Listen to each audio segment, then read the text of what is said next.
Allahu Akbar, Allahu Akbar, Allahu Akbar, Allahu Akbar। अस्सलाम वालेकुम वरहमतुल्लाहि वबरकातुहू। मेरा नाम सुमैया यासीन है और मैं मास्टर्स की स्टूडेंट हूँ। सफ़र कुरान के हवाले से मैं सबसे पहले अपने जो दिल पे दस्तकें होना शुरू हुई और मैं किस ज़िंदगी से अल्लाह ताला ने मुझे किस ज़िंदगी तक पहुँचाया, और वो मैं इंशाल्लाह ताला शेयर करना चाहूँगी आप लोगों से। सबसे पहले ऐसा था कि जो मेरा फैमिली बैकग्राउंड है वो ऐसा मौजूद के साथ ऐसा नहीं है कि कह सकें कि बहुत ज़्यादा दीनी घराने से ताल्लुक़ था या बहुत ज़्यादा अवेयरनेस थी। मखलूत मजालिस यानी कि ख़वातीन की और मतलब मर्दों की मतलब मिक्स गैदरिंग, तो उसमें मतलब कोई इस तरह की कबाहत नहीं महसूस की जाती थी और एक दूसरे के किरदार पे बात करना ये भी कोई बड़ी बात नहीं थी। लेकिन चेंज तब आया जब मेरे पे बात आई ना। तो मुझे अल्लाह ताला के बारे में मतलब ये तो सुनते थे कि अल्लाह ताला की कोई औलाद नहीं है, तो लेकिन इसकी कितनी ज़्यादा मतलब कबाहत है कि कोई अगर ये कहता है कि अल्लाह की औलाद है तो ये कितना कितना बुरा कलमा है। तो इस बारे में इसका शायद इतना एहसास नहीं होता था, लेकिन जब इस तरह की बात आई कि कोई आपके मतलब जिस तरह हम किसी के बारे में कुछ भी कह दें करैक्टर के बारे में, तो वो हमें इतना नहीं फ़ील होता। लेकिन जब मेरे पे बात आई तो मुझे लगा कि शायद और वो चीज़ मुझे मतलब झंझोड़ा कि मैं ऐसी नहीं हूँ तो मुझ पे कोई कैसे इल्ज़ाम लगा सकता है। तो उस बात ने अल्लाह ताला से कनेक्शन जोड़ा कि अल्लाह ताला के बारे में जब कोई इतनी बड़ी बात करता है कि अल्लाह की औलाद है, जबकि अल्लाह ताला हमसे कितने ज़्यादा प्योर हैं। अल्लाह ताला को किसी ने देखा नहीं, तो हम लोग तो इतने प्योर नहीं हैं। तो हमारे बारे में अगर कोई इस तरह की कोई बात कर दे तो हमें कित कदर तकलीफ़ होती है। तो इस बात ने एक खटका पैदा किया कि हम अपने जो अल्लाह ताला से मोहब्बत के दावे में बहुत ज़्यादा झूठे हैं शायद, कि हमें अपने आप के हवाले से या अपने कोई या हमारे फैमिली मेम्बर्स के बारे में कोई ऐसे किरदार के बारे में बात करे तो हमें बड़ी तकलीफ़ होती है। लेकिन अल्लाह के बारे में कोई इस तरह बात करता है तो हमें उतनी तकलीफ़ नहीं होती। तो उस एक वो सिनेरियो हुआ। फिर उसके बाद ऐसा हुआ कि सिचुएशंस अल्लाह ताला ने अल्हम्दुलिल्लाह उसकी डाइवर्शन लगाई कि हम जब अल्लाह ताला के बारे में वो फीलिंग्स नहीं आती, उसका एहसास नहीं होता, तो फिर अल्लाह ताला ने नेक्स्ट सिचुएशंस ऐसी की कि अल्हम्दुलिल्लाह आगे मेरी स्टडीज़ कंटिन्यू हुई आफ्टर एफएससी। तो नमाज़ें कुछ पढ़ना, कुछ छोड़ देना, तो जैसे लाइक होता है कि 5 में से 3 नंबरों वाला पास हो जाएगा तो मैं 3 नमाज़ें पढ़ूँगी तो अल्लाह ताला मुझे पास कर देंगे और मैं जन्नत में चली जाऊँगी। थोड़े इस तरह के कॉन्सेप्ट्स थे। तो ऐसा हुआ कि स्टडीज़ की जब थोड़े मतलब एग्ज़ाम्स थे तो मैंने दुआएँ करनी थी कि मैं पास हो जाऊँ, तो मैंने 5 वक़्त की नमाज़ें पढ़नी हो। फिर अनफॉर्चुनेटली ऐसा हुआ कि उस में मैं पास नहीं हो सकी। तो मुझे बड़ी मायूसी हुई कि मैंने तो बड़ी दुआएँ की थी, नमाज़ें भी 5 वक़्त की पढ़ी थी, तो अल्लाह ताला ने ऐसा क्यों किया? तो मैं अब नमाज़ें नहीं पढ़ूँ। तो अल्लाह ताला ने फ़ौरन से अल्टरनेट ये लगाया कि शायद मैं ज़रूरत के लिए अल्लाह के पास आई थी, वो ज़रूरत पूरी नहीं हुई, तो फिर अल्लाह ताला को छोड़ दो। लाइक जैसे आप अल्लाह ताला को यूज़ कर रहे हो नाउज़ुबिल्लाह, कि हाँ अगर ये चीज़ मिलेगी तो ठीक है, वरना अल्लाह ताला की जो खुदा मतलब कि वो कबूल नहीं है हमारे अल्लाह ताला हमसे मतलब इस तरह की बात ना।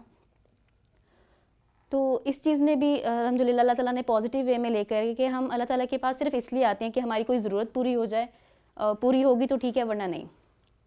तो अल्हम्दुलिल्लाह अल्लाह ताला ने इस पे भी पॉजिटिव लगाया कि हम अल्लाह ताला के पास अब मैंने यूँ नहीं आना कि मैं कुछ सिर्फ कुछ लेना हो तो आऊँ और मतलब उसके अलावा नहीं। फिर ऐसा हुआ कि अल्हम्दुलिल्लाह मुझे कॉल आई कुरान पाक सीखने की। कुरान पाक को सिर्फ मैं नॉलेज की हद तक सीखना चाहती थी कि कोई मुझसे अगर इस्लाम के बारे में पूछे तो मैं उसे बता सकूं कि हाँ फ़लाँ आयत में अल्लाह ताला ये कहते हैं। मतलब नॉलेज की हद तक अपने लिए, अपनी ज़िंदगी के लिए, अपने अमल के लिए लेना मेरे लिए मतलब मैं अपने लिए ज़रूरी ख्याल नहीं करती थी। फिर ऐसा हुआ कि मुझे कॉल आई कुरान पाक को सीखने की कि आप कुरान पाक को सीखें आफ्टर एफएससी, जब मेरा थोड़ा सा फ्री टाइम था। तो मैंने इंस्टीट्यूट ज्वाइन किया बाकायदा सीखने के लिए। तो सूरह तौबा मेरे लिए बड़ी डिसीजनल मतलब कि इसके बाद मैंने जो डिसीजन किया अपनी लाइफ में सीखने का, वो मेरे लिए एक बहुत टर्निंग सूरत है। उसमें अल्लाह ताला ने मुनाफिकीन का बहुत ज़्यादा तज़किरा किया। जब हमने उसमें मुनाफिकीन की वजाहत पढ़ी तो उसमें हमने अहादीस देखी कि क़यामत वाले दिन वो शख्स सबसे ज़्यादा बदतरीन होगा जो कुछ लोगों के पास किसी और रुख से आए, किसी और चेहरे के साथ आए, और और कुछ लोगों के पास किसी और तरह से आए। तो मुझे तो डेफ़िनेटली पता था कि ऑब्वियसली ये मैं तो नहीं हूँ, ये तो कोई मुनाफिक ही होंगे। तो फिर जब टीचर ने इसकी वजाहत में ये किया कि आजकल हम क्या करते हैं कि मतलब कोई शादी का फंक्शन होता है तो हमारा गेटअप बिल्कुल टोटली चेंज होता है, और अगर हम किसी दीनी मजालिस में जाएं तो हमारा गेटअप टोटली चेंज होता है। तो ये भी तो दो तरह के लोगों के पास दो रुखों से आना है। तो आई लिटरली इमेजिन कि वो मैं हूँ, कि मैं शादी के फंक्शंस में कैसी होती हूँ और मैं अगर कोई मतलब कि इस्लामिक इवेंट है तो मैं तब कैसी होती हूँ। तो उस वक्त मैंने इमेजिन किया कि सुमैया यू आर, मतलब कि आप सच में ऐसा करते हो कि आप मुनाफिक हो। तो उससे एक स्टेप मतलब इसमें अपना जायज़ा लेने का मौका मिला कि अब मैंने एक तरह का रखना है, चाहे मैं मतलब जैसी भी हूँ। तो फिर अल्हम्दुलिल्लाह इससे पॉजिटिव डाइवर्शन लगी। सूरत तौबा ने अल्हम्दुलिल्लाह इसमें बहुत ज़्यादा दिया कि हमने किस रुख की तरफ जाना है। फिर उसके बाद ऐसा हुआ कि सूरत तौबा में जब हमने आगे पढ़ा तो मुझे एक नेक्स्ट ऑफ़र आई कि कुरान पाक को सीखने के हवाले से लाहौर में मतलब जैसे हायर स्टडीज़ होती हैं, आपको अगर एक यूनिवर्सिटी से दूसरी मतलब कि आपको अच्छी एजुकेशन होनी तो आप अच्छी यूनिवर्सिटी की तरफ ज्वाइन करते हो। तो मुझे ऑफ़र हुई कि सिलसिला हदीस सहिया का कोर्स स्टार्ट हो रहा था लाहौर में, एक वेल नोन स्कॉलर थी वो करवा रही थी, तो मुझे ऑफ़र हुई। तो मुझे इंटरेस्ट नहीं था इतना कि अच्छा मैं ट्रैवल करूँगी हदीस के लिए। तो मुझे एक बड़ी डिफरेंट सी बात लगी, मैंने कहा ठीक है नहीं करती, इसमें कौन सी बड़ी बात है। तो टीचर ने कहा कि आप पूछ के आइएगा। तो मुझे इतना चूँकि शौक़ नहीं था, घर गई मैंने पापा से पूछा, पापा मुझे मतलब करना है। तो पापा ने कहा क्या ज़रूरत है आपने इतना दूर जाना, यहीं से कर लेना। तो मैं कहा ठीक है। तो अगले दिन जैसे गई भी, टीचर ने पूछा भी कि आप लोगों को परमिशन मिल गई जाने की। तो मैंने बड़े खुश होकर कहा कि नहीं मिली, क्योंकि तो फिर टीचर ने बस एक प्यारी सी बात कही और जिसने मतलब काफ़ी टर्निंग पॉइंट था वो, कि आप लोगों ने अल्लाह के नबी की बात को सुनने को नापसंद किया दरअसल, और इसीलिए मतलब एक मुस्कुराहट के साथ आप इनकार कर रहे हैं। तो मतलब फिर वो सिचुएशन आई कि अगर मैं अल्लाह के नबी के दौर में होती और मुझे बुलाया जाता कि उनकी बात को सुना जाए और मैं पीछे हट जाती, मतलब उस दौर में तो डायरेक्टली आयात आ जाती थी पीछे रहने वालों के लिए। और उसी दौरान जब हम तफसीर पे पहुँचे तो वो आयत आई कि अल्लाह ताला को उनका उठना पसंद नहीं आया था, तो अल्लाह ताला ने उनको पीछे रह जाने वालों के साथ कर दिया।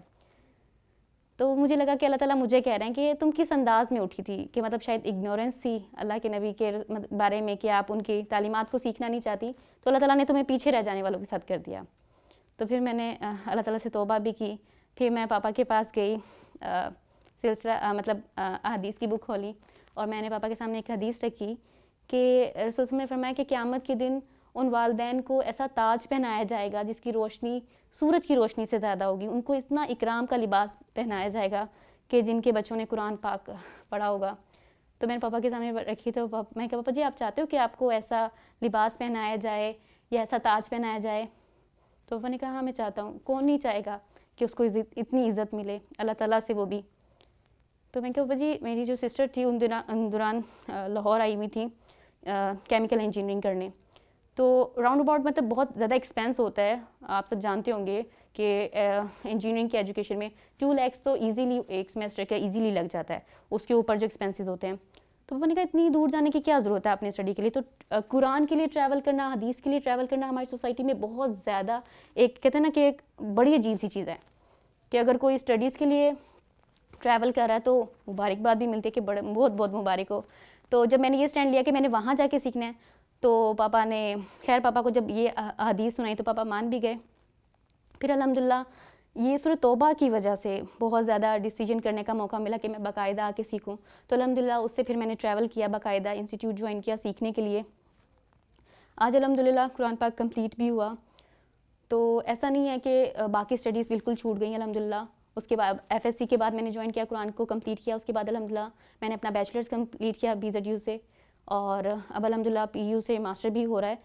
लेकिन उसके साथ साथ अल्हम्दुलिल्लाह अल्लाह ताला ने कुरान की वजह से जो ज़िंदगी में चेंज लाए कि राउंड अबाउट 16 साल हमारी फैमिली में बहुत बड़े क्रैशेस रहे थे कि अपने ददियाल से बिल्कुल नहीं मिलते थे।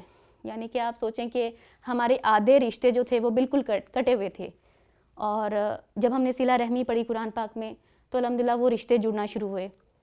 तो इतनी बड़ी ब्लेसिंग कि हमने अपने आधे खोए हुए रिश्तों को कुरान से पाया, अपने ददियाल को पाया।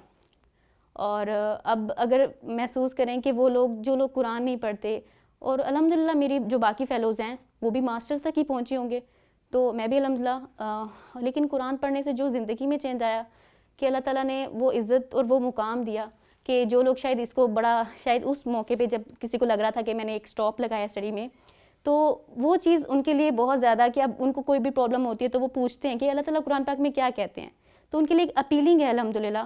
तो कुरान से ऐसा नहीं हुआ कि टाइम ज़ाया हुआ है। अल्हम्दुलिल्लाह ज़िंदगी को जो सीखने का मौका मिला है वो इसी कुरान की वजह से। तो ये ज़िंदगी की किताब है। अल्लाह ताला हमें इसके लिए ज़िंदगियाँ लगाने की तौफ़ीक अता फ़रमाए। जज़ाकुमुल्लाह खैर। अस्सलाम वालेकुम व रहमतुल्लाहि व बरकातहू। Allahu Akbar.